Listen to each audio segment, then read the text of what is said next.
Welcome back, campers. I'm Jersh.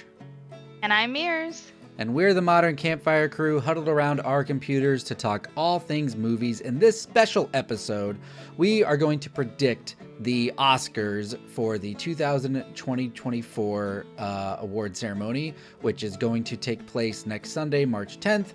I think maybe at the time this releases, it's probably maybe within the next day or two. So our plan is to do a prediction episode, then we will watch the Oscars, and then we'll do a Oscars post show where we talk about the snubs, surprises, awards, and we'll go over the points. So to briefly explain to everybody how this works, we're going to make two predictions in 18 of the 23 categories. We're skipping some of the categories we're not as familiar with, just so we can try to make mostly informed decisions with our discussion here. We're going to first predict in any order, we're going to predict what we want to win and what we think will actually win. So that's two different ideas, right? It's like where our heart is and where we think the Academy is going to vote. And it's all in the honor system. We could manipulate and say, oh, I really want that one I think is going to win. But we just need to be honest with ourselves about what we want, what we're passionate about, and what we think will happen. And then in the post show, we'll tally up the scores to see who predicted more accurately. And it's all guessing. It's just all in fun. But if the one that you want and the one that you predict wins, then you get 3 points instead of 2. And we're keeping score that way. So if the one that you want wins it, but you predict wrong, you only get 1 point. Or if the one that you wanted to get it gets snubbed, but your prediction was correct, that's 1 point. But if the stars align and what you want and what happens, then we get 3. We're rewarded that way. We get a bonus point. Okay. So we're going to go through the categories as kind of quickly as possible, but we're going to share our thoughts where necessary or where appropriate. And we're going to go, we're going to kind of start below the line, some of the background awards, and we're going to build our way to the big ones towards the end. So the first category is production design. I guess, do you think we should name the nominees just in case? I would, because not all, were nominated for everything, for everyone. Okay. And if you're trying to follow along and you're really hardcore movie fan and you found our show some way and want to give it a listen, I'm using the Oscars.org official website for the nominees if you want to see the list and make your own predictions along with us. So first category that we're going to go over is production design. The nominees are Barbie, Killers of the Flower Moon, Napoleon, Oppenheimer, and Poor Things. So Mears, what's your guesses there? Your want and your predict. Okay, so for my want, I want Barbie to win. Okay. And I predict that Barbie will win. Okay. For me, I want Poor Things to win, but I agree with you. I think Barbie's going to win production design. So my want is Poor Things. My prediction is Barbie. So what's next? Costumes. What's so funny? After we watched these movies and after we recorded our reviews, I consumed some other reviews and some other thoughts of some other personalities online, and a recurring theme that I thought was really fascinating was how Barbie and Poor Things are so similar, where it's like this coming of age, feminist awakening. Coming into a world, you're a stranger in a strange land, coming into a predetermined world, challenging the rules that are there. But it's like, one was a Barbie toy and one was whatever, I'm not, no spoilers here, but I mean, well, okay, maybe some spoilers. We're not going to be precious about what we do or don't talk about. I mean, these are all Oscar nominated. You all had plenty of time to watch them, but I'm fascinated. Right. Go ahead. With the Oscars, they show clips. They kind of sometimes will tell like a brief summary of it's not, if you're watching the Oscars, you have either seen the movies or don't care about being spoiled. Yeah, if you're listening to a predictions episode, you don't care either, is what I say. So, but yeah, it's just fascinating that they're like, it's like a tale of two storytellers, how two different people tell similarly themed stories, right? Hmm. All right, so costume design, we've got Barbie, Killers of the Flower Moon, Napoleon, Oppenheimer, Poor Things. Where are you at? So I want Barbie to win, and I also predict that Barbie will win. Hmm. And those two categories, it's like it for me, they're very similar in like Yeah, my reasonings for Barbie and there. Mm-hmm. um yeah. I want Poor Things, and I'm gonna take a risk, and I'm gonna predict Poor Things. I'm gonna gamble Okay. because I do think Barbie is probably the favorite to win, but because they are similar in, again, because I just discussed their shared relationship. I feel like they're gonna maybe go tit for tat, or okay, you get production design, you get costume, maybe you get whatever, um, Mm-hmm. and so I just felt like I feel like they're both memorable for different reasons. We're really splitting hairs, but I felt like when I think of the movies in my mind, I picture the Barbie world, like the whole production, and then when I think of Poor Mm-hmm. Things, I think of Emma Stone's puffed shoulder pads and Mark Oh, Ruffalo's peacock chest and his silly twirly evil villain mustache and whatever's going on with Willem Dafoe. Like um, so yeah, that's just why that's how I separated them. But I agree they're very similarly, they're of a similar ilk when you're considering because they go hand in hand with each other.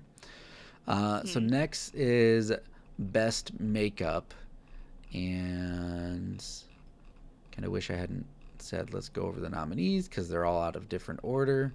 Let's do it. Where is best makeup?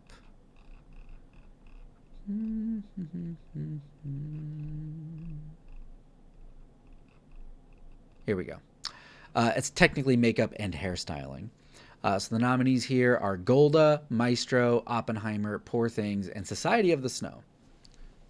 So what are your uh, wants and predictions here? So, for my one, I was really kind of torn on this one. I was kind of surprised. But I want Maestro to win. And I predict that Maestro is going to win as well. It was for me, it was between Maestro and Society of the Snow, for my want, just because of, what they look like and in Society of the Snow, and I thought that that was super impressive and super realistic. But personally, yeah, I think the makeup in Maestro, as we talked about in our review, was super believable. Some of the best old age makeup I've ever seen. So, Mm-hmm.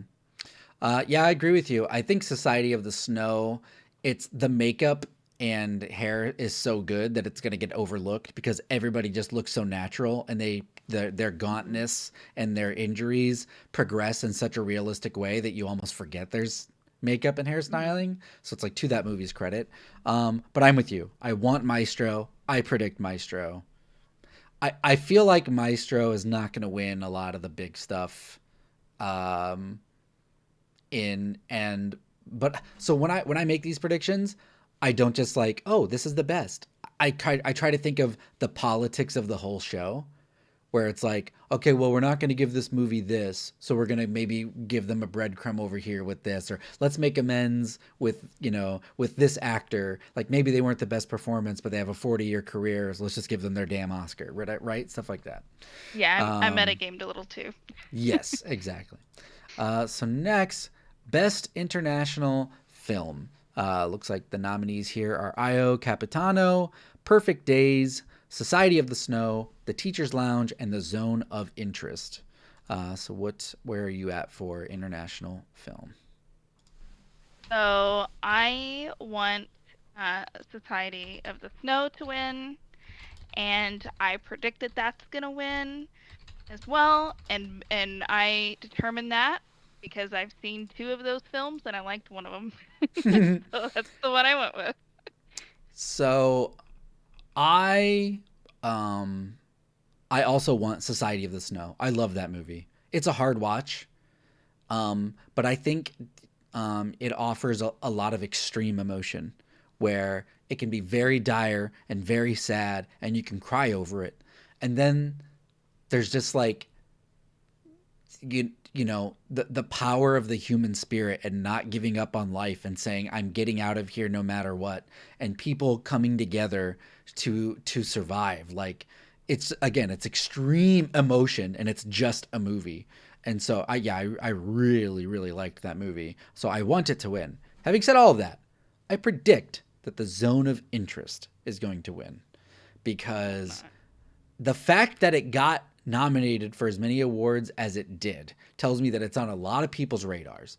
And while I agree that the subject matter is important, especially given, all of the public, the personas in the public spotlight today kind of regressing and just being open with such hateful rhetoric, I think that it's still even more important to this day to remember and discuss past atrocities. I just feel like this movie, it made its point within the first 5 minutes, and then the other 95 minutes I just was like, and you know what I mean? Like, and again, that's just me looking at it as a movie. Of course, the atrocities, they're terrible, and the things that go on in the background behind the scenes, it's awful. Of course, it's awful. But from a filmmaking, storytelling, movie perspective, it was just the same song on repeat. Like, yeah, I get it. I completely agree. I cannot believe humans did this to other humans. It's insane. And then we just keep saying that over and over. So that for me, that's why it didn't really work. If it was a short film, it'd be like, oh my God, this is like one of the most powerful things I've ever seen, maybe. You know what I mean? Yeah, if it was like 30 minutes long, I think that it would have worked a lot better. It would have been like almost perfect, I think. But Yeah. and then there was weird stuff that they like artsy stuff that they did with like the sound, and Right. it just did not mesh together. And I think he was trying to be um just to make it weird for weird's sake, Yeah. probably. Um, but yeah, I will gladly lose my bonus point if Society of the Snow ends up winning there, because I'm pulling for that movie for sure. Okay, so best animated film. Where are the cartoons? Here we go. The nominees are The Boy and the Heron, Elemental, Nimona, Robot Dreams, and Spider-Man Across the Spider-Verse. Okay, so I said that I want Elemental to win, but I predict that Spider-Man Across the Spider-Verse will win. Okay. And I have never seen Elemental, but I feel like it's one that like did really well and was more of like a general audience movie, Mm-hmm. and based on the trailers it seemed like it was cute. And but I think Spider-Man's gonna take it. So yeah, I've seen Elemental twice, and it is a good movie, and it was a grower. It ended up being a success story for Disney Pixar, but it started as like an alarm bells ringing. Like, it was a really bad opening weekend, but through word of mouth, it kept growing and kept growing, and it actually was one of their more successful box office releases in recent memory. I will say, for me, as an adult in this world who has learned the lessons that Elemental is trying to teach, it didn't reach that all ages next level Pixar, but trying to communicate complex topics and people of different backgrounds coming together to children, I thought it was brilliant, beautiful, moving.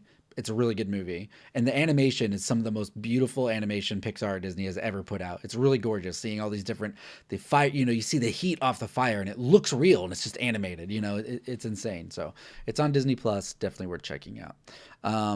I also want Elemental to win. I don't think it's gonna. I think it's gonna go to Spider-Man as well, Across the Spider-Verse. Which again, I was really disappointed in that movie, and it feels like a filler movie. And I really feel like, except for the last 45-minute action set piece, I think once the third one comes out, people are gonna mostly forget this one ever even happened. That's just my opinion. So yeah, I want Elemental. I also predict Spider-Man Across the Spider-Verse. I will say The Boy and the Heron by Hayao Miyazaki got, like, everybody speaks really highly of that, and I have not gotten an opportunity to see it, but I would be really happy if it ended up winning. let's see. So where are we at? Best sound. Mhm. So not the most annoying sound in the world from the movie Dumb and Dumber. Okay. Sound. We have the creator, Maestro, Mission Impossible Dead Reckoning Part 1, Oppenheimer, and the Zone of Interest. So where are you at for wants and prediction? So I want Oppenheimer to win, and I predict that Oppenheimer will win. Okay.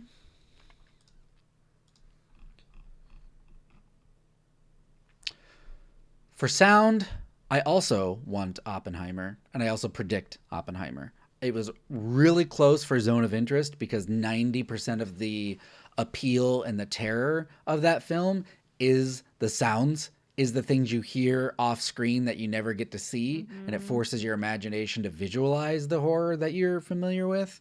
Um, Yeah. but yeah, Oppenheimer, the mix of explosions and music and whip fast dialogue between dozens of characters and the quiet moments. And I mean, I haven't seen that movie since it came out, and I still remember a lot of the kind of the big key scenes and the overall feel of it. And it's a 3 hour movie, Hmm. so to its credit, it's a very memorable movie, even though not Yeah. my favorite Christopher Nolan movie. Yeah, um there was the one scene in particular where there was like an audience that was mhm cheering and then the mhm cheering cuts out. Like that, I was sitting there and I was like, okay, this is some great like sound. This is that. And then the scene with the test of the bomb and mm. it's like super quiet for a while and then you can hear like him breathing and it's just I just thought that it was really beautiful and the sound mix was a lot better than Tenet. Yeah, which that's a problem for him. So yeah, I'm glad we could hear the explosion and not be drowned out by the music. So okay, Oppenheimer all around for best sound. So best original song, which is different than score. It's a particular song, original song written for a film. The nominees here are "The Fire Inside," "I'm Just Ken," "It Never Went Away," "Wazazi," and "What Was I Made For." I'm not going to get into the movies therefore, but yeah, what's your picks here? Okay, so I want I'm Just Ken to win. And I predicted that is gonna win. I think it's gonna take overtake What Was I Made For. Okay. So for me, I also want I'm Just Ken to win, but I don't think it's going to win.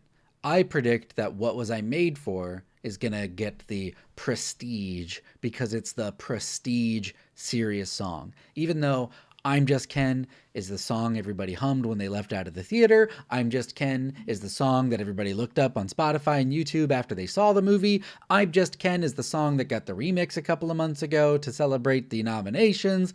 I'm Just Ken is the song of the Barbie movie, Hmm. unfortunately. Okay? Um, but I think What Was I Made For? I think it won a Golden Globe or a Grammy already. And Yeah. so I really feel like because it's the serious, you know, again, like it's the awards baity song, so it's probably gonna get it. And I almost feel Hmm. like Gosling performing "I'm Just Ken" at the Oscars is like consolation for the fact that they accept that.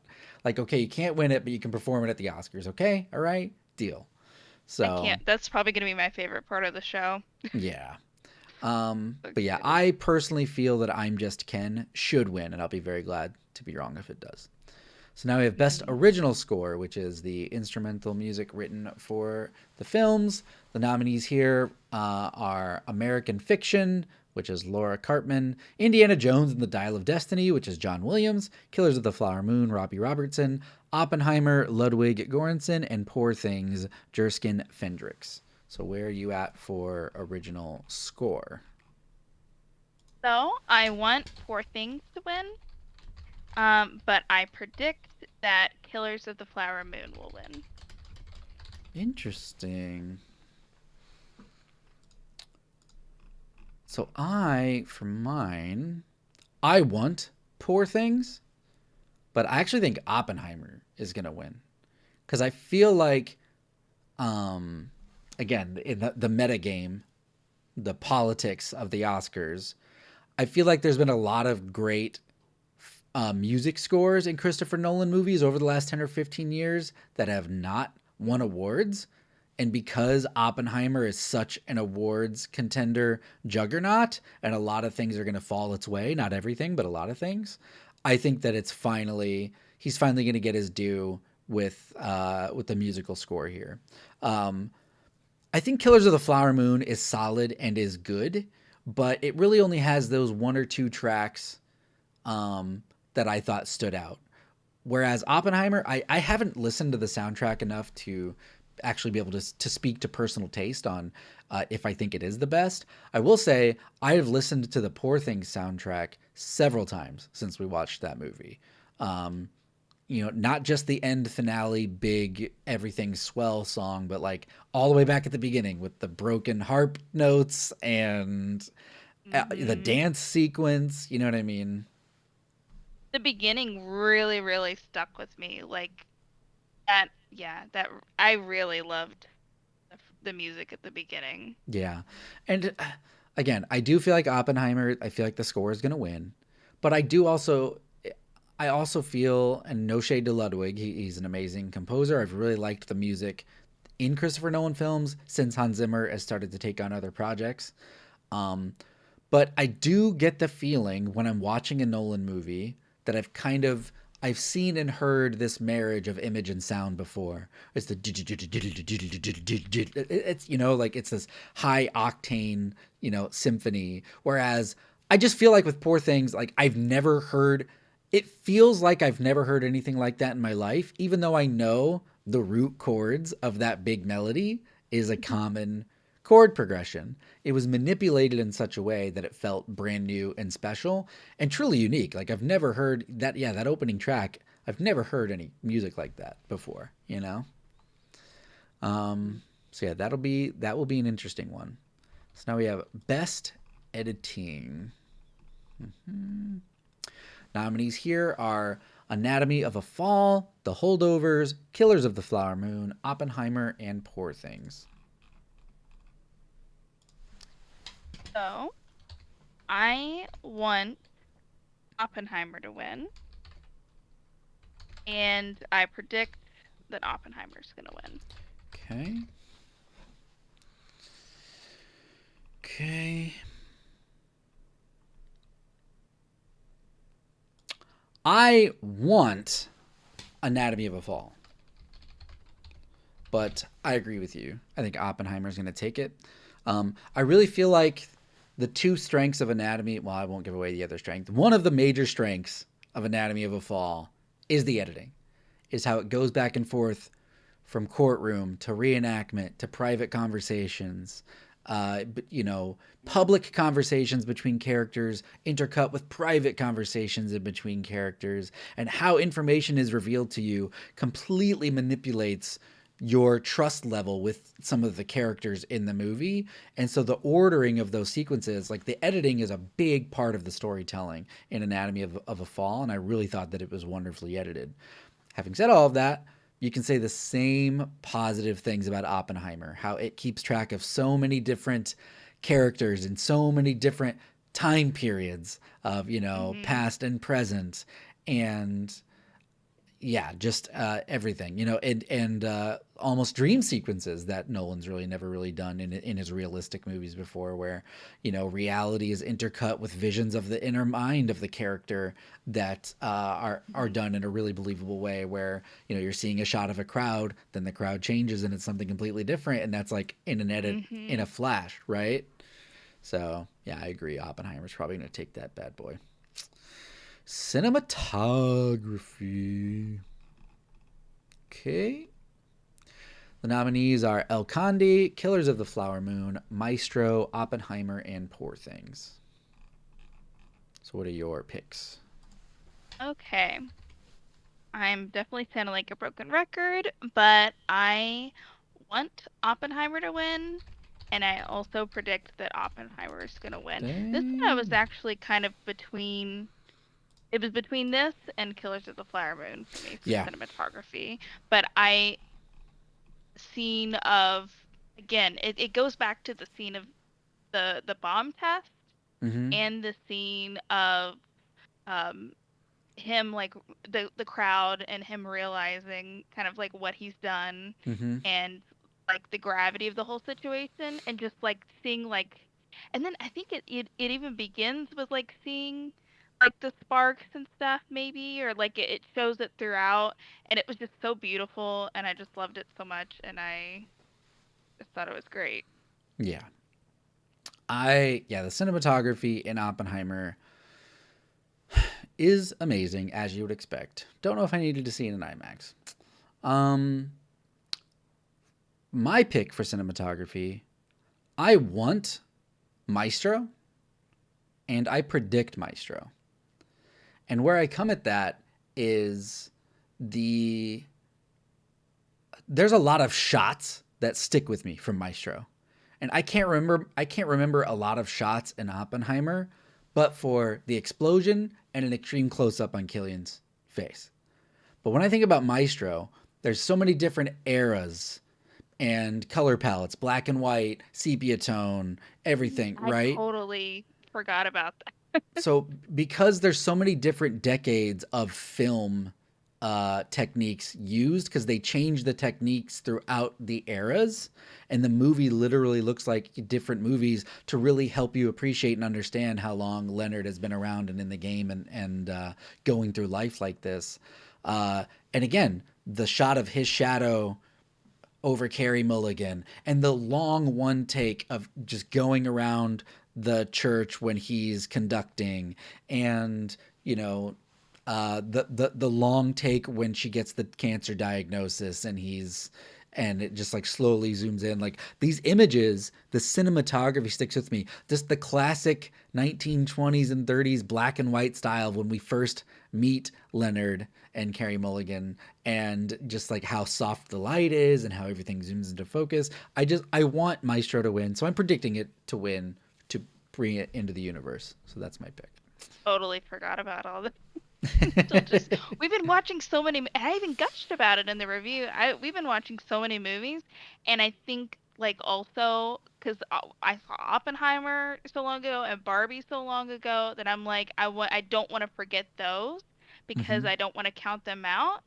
Yeah. Um but yeah, you're right. Could be Maestro. Okay. Best adapted screenplay. Where are these adaptations? Okay. See, I put it in the best order. They should have just been in my order. Okay, here we go. Adapted screenplay: American Fiction, Barbie, Oppenheimer, Poor Things, The Zone of Interest. These are our nominees. What are your picks? Okay, so I want Barbie to win and I think Barbie's going to win. Interesting. Interesting. I want Poor Things to win.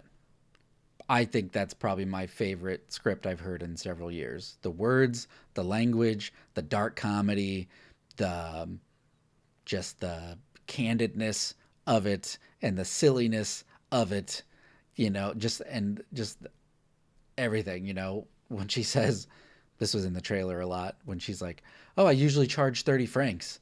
And Max is just like, "That seems a bit low." Like there's just a lot of zingers and then really heartfelt moments and then, just things about life in general where, like I don't want to be this, so why do I have to be this? Just like really existential life affirming questions that like I'll never forget. So I want Poor Things, but I predict Oppenheimer is going to win that because number one, I can't even imagine that script. How much dialogue there is, all the different back Yeah. and forth between dozens of characters, keeping all of that straight. And then on top of that, because again, it's we got to think about the meta, think about the game within the game here. The original the screenplay for Oppenheimer is written in the first person, which none of the other screenplays are. So it's like this special screenplay structure as well. Like it doesn't say Oppenheimer says this. It says like I said. Like the script is written from Oppenheimer's point of view. This person said to me, this Interesting. person said to me. Yeah, actually that's a script that I actually want to see for myself, but that's what I heard Yeah. from a lot of interviews was like, yeah, the entire script is from the first, because it's such a subjective movie. It's all about Oppenheimer's perspective. So it's how he's perceiving the world. It's how the script was written, which makes it kind of really Right. unique. So I think that gives it a little bit of an edge. Interesting. I do want to give a quick shout out to American Fiction.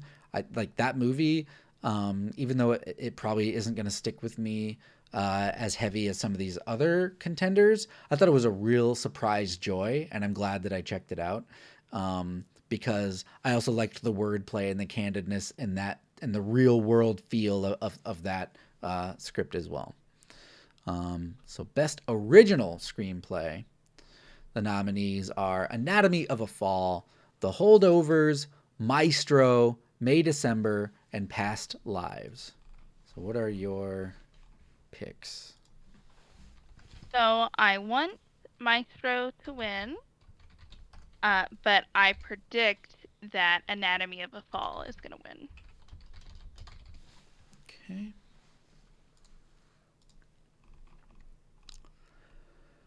For original screenplay, I want Anatomy of a Fall to win, and I also predict Anatomy of a Fall to win. I just thought just everything about it was incredible. Like they'll just take one sentence that you say in your everyday life, like I think I'll have a peanut butter jelly sandwich, and then they'll just break it down and tear it down and go over it with a fine tooth comb. You think you'll have? Were you thinking for yourself, or were you being sarcastic? Did you think that they wanted you to think that you'd have a peanut butter and jelly sandwich? Were you trying to make a? Were you implying a threat to the other person because you know they have a peanut allergy? Why did you want a peanut butter and jelly sandwich that day?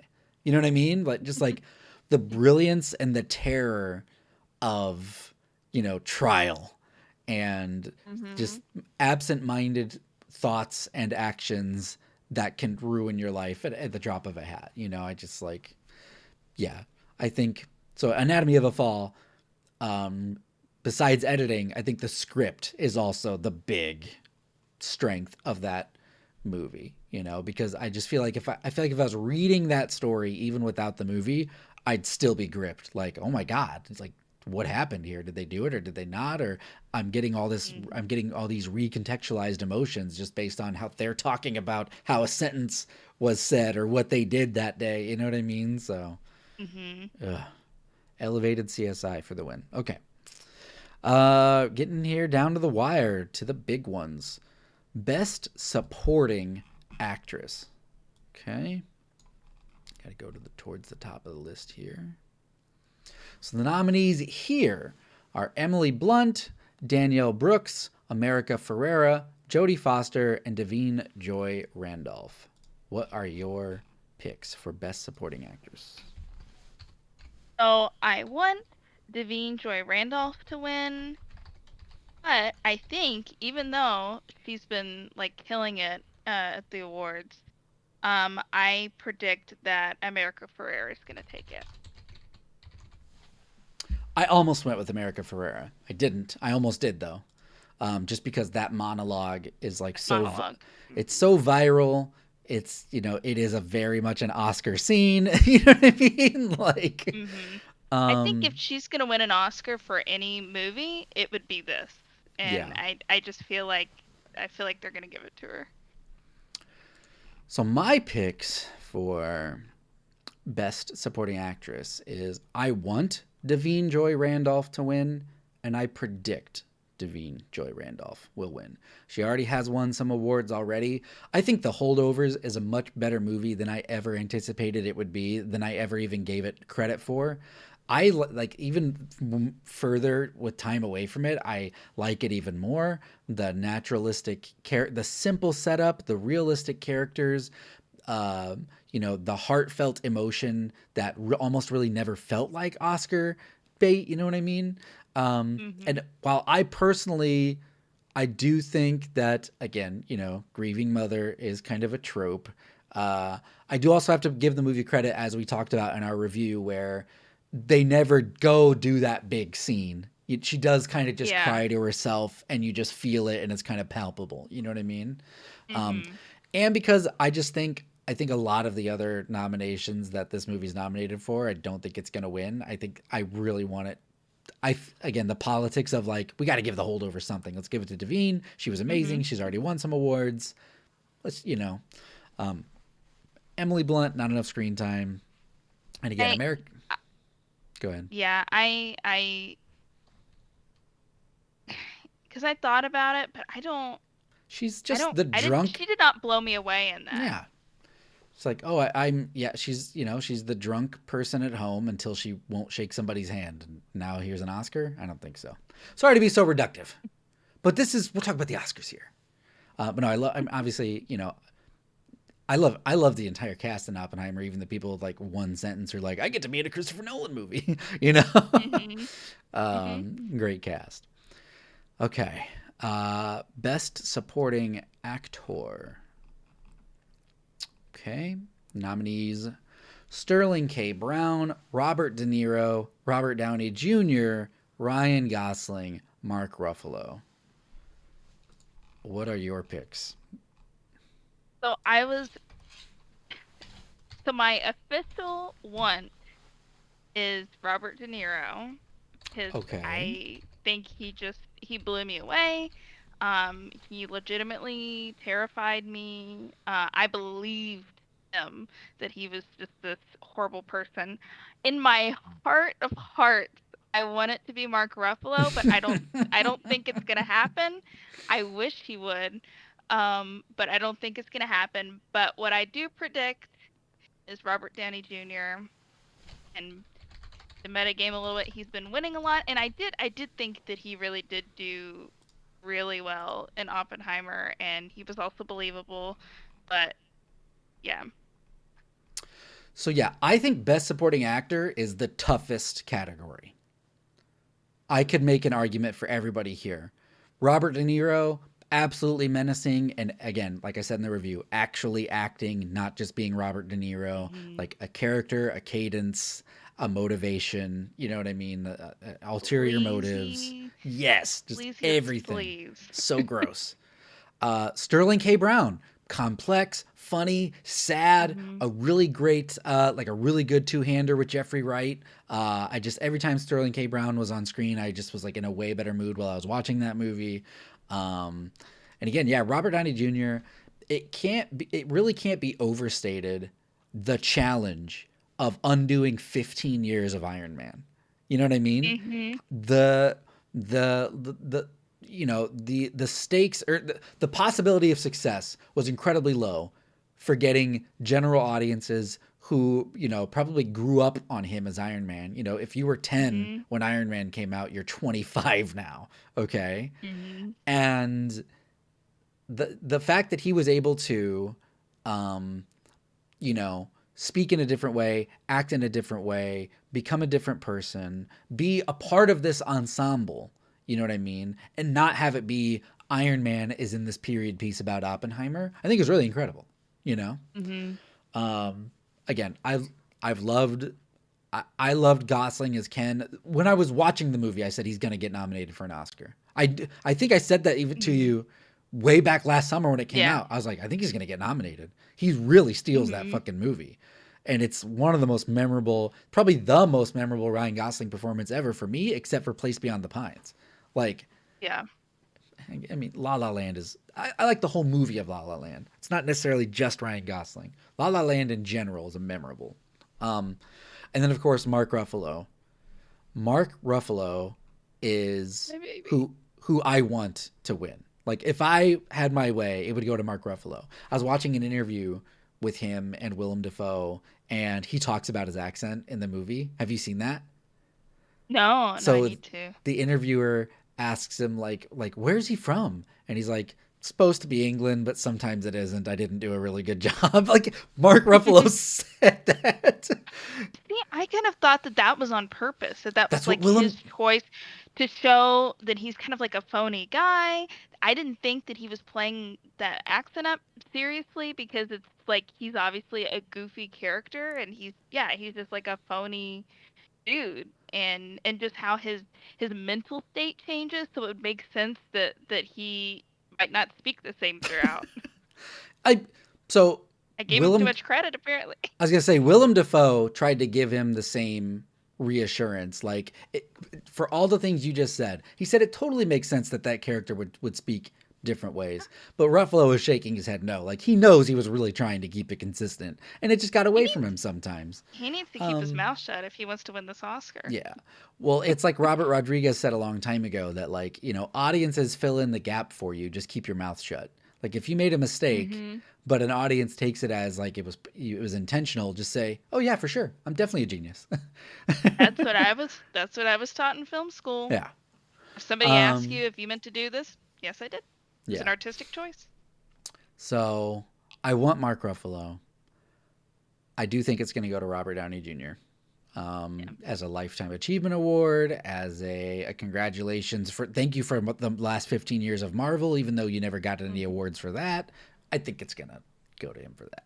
As an award for being able to get out of Marvel and be in another movie where you did, a half decent job. Mm-hmm. There's the Oscar. Okay. The final four. Best lead actress. Oh my gosh. Nominees here: Annette Bening, Lily Gladstone, Sandra Hüller, Carey Mulligan, and Emma Stone. What do you have to say for Best Lead Actress? This one for me was the hardest one. I was so back and forth, but I want Carey Mulligan to win, but I predict that Lily Gladstone's gonna win. I think I think this is her performance of a lifetime. Both of these women moved me so much. Carrie made me bawl my eyes out, and Mm-hmm. I think this is her time. I know she's been nominated before. I'm like 99% sure that this isn't her first rodeo, but I think this is I think this is what maybe her life's work of acting is like culminating to. I think this is the role for her, and I really really want her to win. Yeah, her natural style, her natural speaking voice, and her mannerisms. Yeah, she was born to play that role. Kind of like how Paul Hmm. Giamatti was born to play the teacher in The Holdovers. It just was like everything led to this for you, and it's pretty much this is the apex. You know what I mean?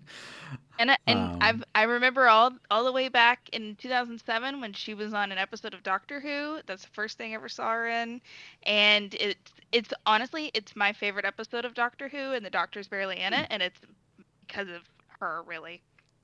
my Carrie Mulligan journey began with Drive with Ryan Gosling. I think that's the first thing I Mm, ever saw her in, and I really liked her in it. Um, so you predicted Lily Gladstone, even though you wanted Carrie yeah, Mulligan, correct? yeah, Okay. correct. So for people who don't know, I'm not really impressed by Emma Stone's acting. I just kind of feel like she's a movie star. She's just kind of Emma Stone in the rom com, Emma Stone in the musical, Emma Stone everywhere you go. If you like Emma Stone, you just like to see her on screen. That's fine. That's fantastic. It's like the Tom Cruise effect. I just want to see Tom Cruise running. Give me what I want in a movie, right? If you're an Emma Stone Battering his fan, knee, what's that? battering his knee, giving Yes, it his yes, all. yes. Break your body for my money. Um, Hmm. but I've never seen her as like I've always seen her as Emma Stone.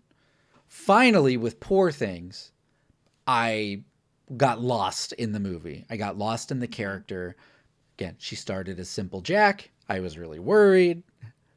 I was terrified that this was all the movie was going to be, but it evolved and it became so memorable. Just the Hmm. facial expressions and the line delivery and just the complete, it, just everything with that performance. of literally having to go through the entire life cycle of a human, and films being shot out of sequence and having to remember, where are you mentally, where are you at verbally, what have your experiences been so far, what are they yet to come, to keep all of that in order and to act in just the right way in every scene. I finally lost Emma Stone here, which is why she's my want. But I also think it's going to go to Lily Gladstone. And I don't I don't think that Lily Gladstone did anything, again, particularly impressive at this Oscar chasing level, but the fact that she just blends in with Robert De Niro and Leonardo DiCaprio and a Martin Scorsese movie and makes these Mm-hmm. characters feel real, and you really feel like she's an Osage falling in love with this dimwit, and she's devastated over the loss of her family but doesn't know what to do and has to go, finally try to fix things for herself. Just the pain in her eyes. I wish she had more to do. As I said, like I Mm-hmm. really missed her in the back half of that movie. But yeah, just what a terrific, again, performance. And I think for the politics of the Academy, the fact that Scorsese and DiCaprio are not going to get a lot of attention, I feel like this is how their movie gets a little bit of attention, you know? Mm-hmm. So yeah, that's where I'm at. So best lead acting. We have Bradley Cooper, Coleman Domingo, Paul Giamatti, Cillian Murphy, and Jeffrey Wright. Where are you at for this one? So I want Killian to win, and I predict that Killian will win. I I love Cillian Murphy. I have loved him for a long, long time, and I like Carey Mulligan in Maestro. I think he was born to play Oppenheimer. I think from a like a general point of view, I think maybe this is his best role. It's probably not my favorite role of his, honestly, but I think it's probably as a whole his best. And I don't know if he will ever have a role of this size again. And I think now's his time. And he carried the whole movie on his back. And I mean, I just think I want him to do it, and I think he's gonna do it. Yeah, I think my favorite Cillian Murphys are probably Sunshine and maybe Inception. I just see him in that corporate suit with Leo at the bar tilting sideways, and I just love, yeah, everything that he does in that movie. Um, but yeah, I so tough. Like Hmm. what Bradley Cooper does with his voice in the different eras that he exists as Leonard Burt, the fact that Bradley Cooper can go from A Star Is Born to Maestro and look and sound and act like two completely different human beings while also producing, co-writing, and directing. It's ridiculous. It is ridiculous. Okay. Um, and again, Paul Giamatti, he just was born for that role. It doesn't feel like acting, and that is probably a compliment. You know what I mean? It's Hmm. just so effortless, you know? Um, but yeah, I want Cillian Murphy, and I also predict Cillian Murphy. I think he's basically in every scene. His face basically fills the entire frame. He Hmm. is had so much dialogue. He had to change how his voice sounded, with the different accent and delivery and mannerisms and the top hat and just always and just so gaunt and eerie and his eyes, just everything about it. Like, yeah, the same way about Gosling being nominated, I knew when I was watching Oppenheimer, I was like, oh, this is a big deal. This is not Hmm. just, this isn't just Batman, like this is like, holy shit, this is Hmm. you know, historical character work on a major scale. And yeah, it had probably the widest audience he's ever going to have. I think the movie almost made a Hmm. billion, just like Barbie. Barbie topped a billion. I think Hmm. Oppenheimer almost made a billion. And I think he should win an Oscar just for his the nude scene of him sitting with his legs awkwardly crossed in a chair. I think he should win it for that alone. Listen, if nudity equals Oscar, Emma Stone and Mark Ruffalo both have something to say. Okay. Hmm. So yeah, best lead actor, Cillian Murphy all around. Here we go. Last two, best director and best picture. So we're at best director. What are your picks? Okay, did you want to do the nominees? Oh, I'm sorry. Yes, thanks for reminding me. Okay. Okay, here we go. We have Justin Triet for Anatomy of a Fall, Martin Scorsese for Killers of the Flower Moon, Christopher Nolan for Oppenheimer, Yorgos Lanthimos for Poor Things, and Jonathan Glazer for The Zone of Interest. So now where are you at? Okay, so I want Scorsese to win, but I think it's gonna go to Christopher Nolan. Yeah, we discussed this on our Killers of the Flower Moon review, but I think I was less hot on the directorial flourishes of Killers of the Flower Moon because it very much is a Scorsese movie. And again, witnessing greatness is never a bad thing. It never gets old. But, when you've seen what he's capable of, when you're familiar with some of his camera moves and, again, dark comedy coming out of nowhere and really violent moments. He's kind of done that in a lot of movies that I've already seen. So some of that stuff didn't land as strongly for me as it, I think, Oh. admittedly did for you, where you were really Gonna high on a say, lot yeah, of that stuff. I haven't seen a whole lot of his, so that's probably why. Right.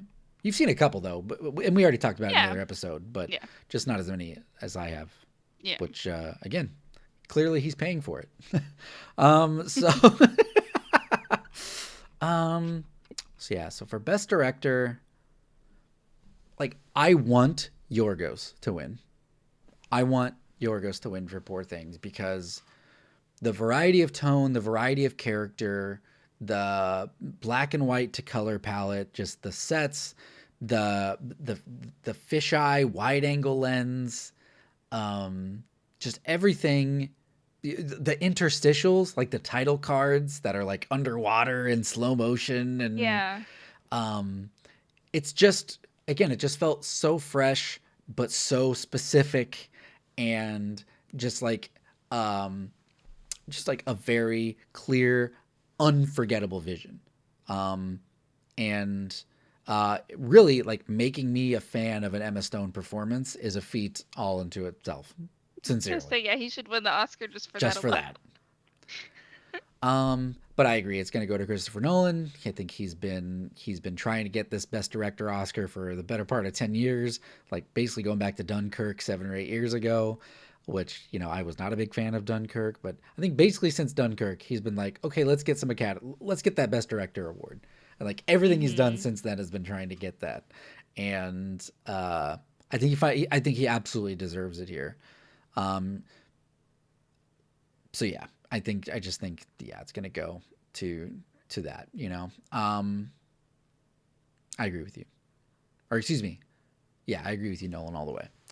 So best picture, the best. Where I like how it's not at the top, it's not at the bottom, it's just somewhere in the middle. Like, yeah, and here's Yeah. the best movie of the year somewhere. Okay, so we've got a long list of nominees here for Best Picture. We've got American Fiction, Anatomy of a Fall, Barbie, The Holdovers, Killers of the Flower Moon, Maestro, Oppenheimer, Past Lives, Poor Things, and The Zone of Interest. Now, there's a lot of nominees here, a lot of different thoughts that we probably have on all these different movies. But let's just start. Let's get our takes out of the way, and then we'll maybe have like an overall conversation. So, where are you at for what you want and what you think will happen? Okay. I really struggled with the one, because I'm pretty sure on my prediction. Mm-hmm. So my want was between Poor Things and Killers of the Flower Moon. Mm-hmm. I went ahead and I did Killers of the Flower Moon just because now I really, really, really loved Poor Things. Like I wanted to give that a 10 out of 10.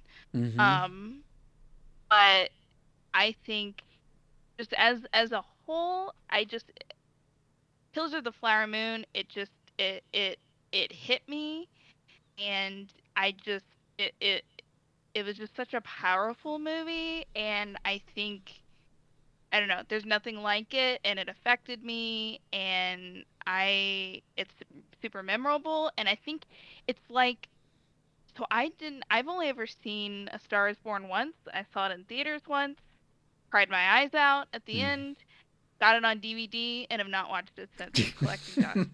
Um, but I absolutely love it. And I remember a lot about it. It stayed with me, it's affected me. And I see the same thing with Killers of the Flower Moon. Mm. I I probably the next time I'll watch it is probably to show maybe my parents it, maybe, and that might not even be anytime soon. I don't know, but I think it's gonna stay with me for a long time. It's not necessarily a fun watch, but I thought that the runtime, it didn't matter to me. I was so invested in it. I forgot I was watching a movie. I just think it's like the perfect movie. Um, Poor Things, I think, was a lot more fun. It's more rewatchable. Um, Maybe not like like from beginning to end. I would probably pick specific scenes to rewatch, um, instead of taking like the whole journey again. Um, that's definitely one of my favorite movies of recent memory. Mm-hmm. So it was hard to pick which one that I personally wanted, but I went with Killers of the Flower Moon, and my prediction is Oppenheimer. And after I saw Oppenheimer, I literally in the theater went, "Wow, Mm-hmm. wow, wow, wow." Um, which is something I did after I saw The Northman, which also like has stayed with me. I've only seen it once in the theater, got it on DVD, got it on 4K, have not watched it since, but it's one that's like stayed with me, and those are the ones that I just keep in my mind. And um maybe I haven't seen it in a long time, but I still it's in my heart.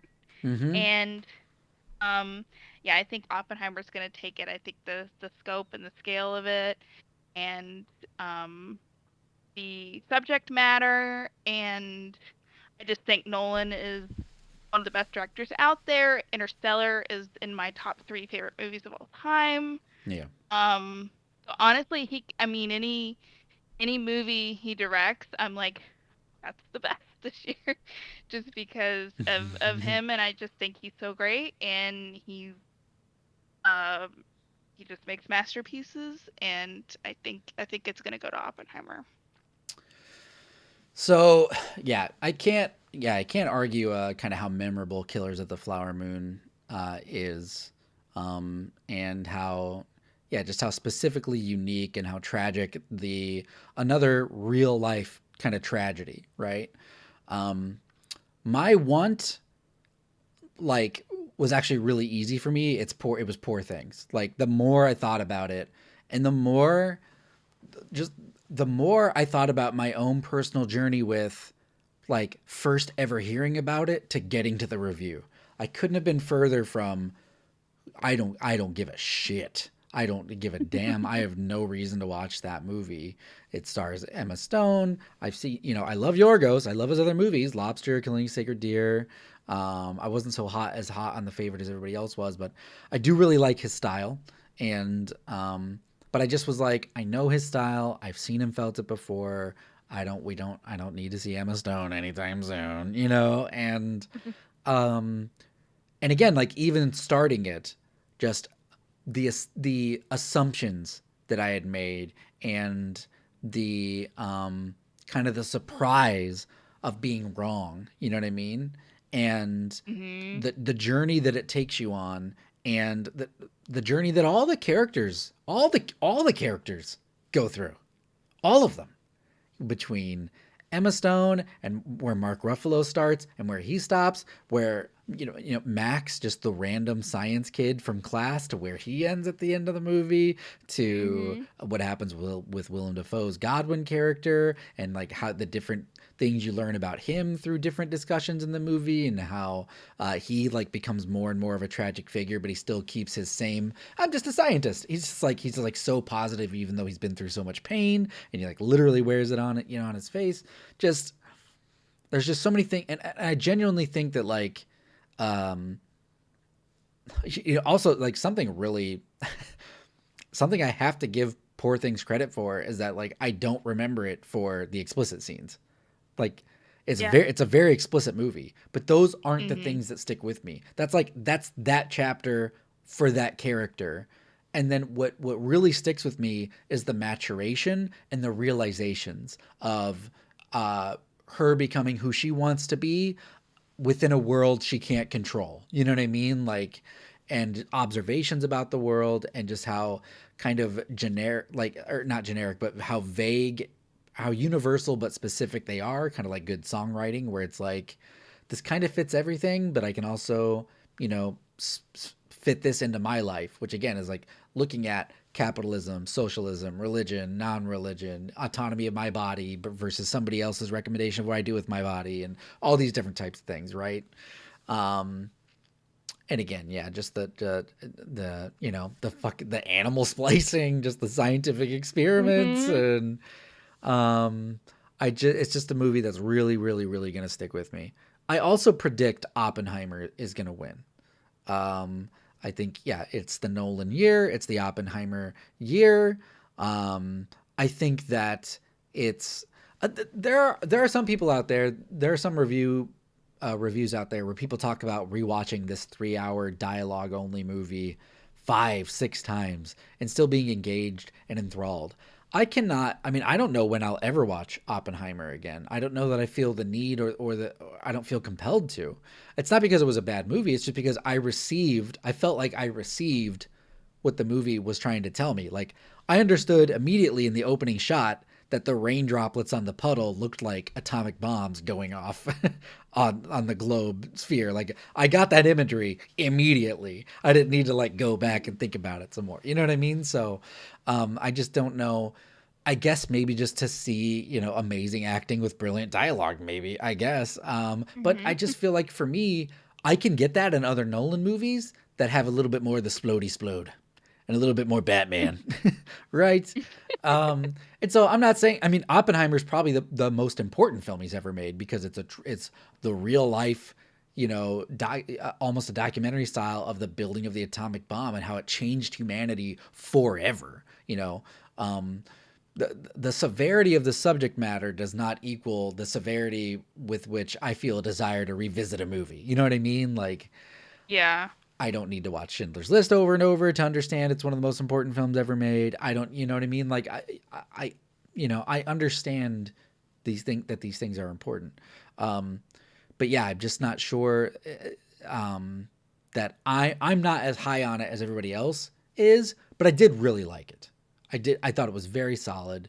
It's probably top half Nolan for me. It's it's not even close to like his worst movies, which the guy's never made a bad movie. When you do a Nolan list, you're just doing an entire list of good Yeah. movies, you Yeah. know.